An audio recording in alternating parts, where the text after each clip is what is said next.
भाई ये कराची पहुंच गई गाड़ी, ठीक है। और ये बकरा हमने इससे रिसीव कर लिया भाई।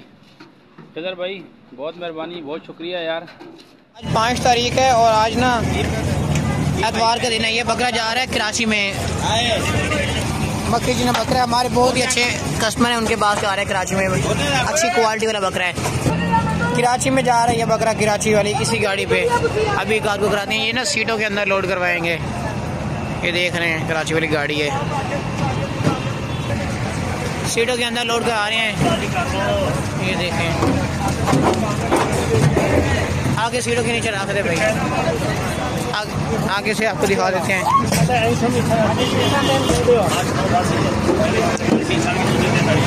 कराची वाली गाड़ी है, देख लें कराची। आगे देख लें 485। पाकिस्तान के हर शहर इस तरह माल भेजे हैं। इसी गाड़ी पे बकरा जा रहा है। हमें बिल्कुल बेफिक्र होकर पैसे भिजवा कर हमसे माल खरीदा जा सकता है। अड्डे पे हुए लोड करा दिए इस बकरा इस गाड़ी पे।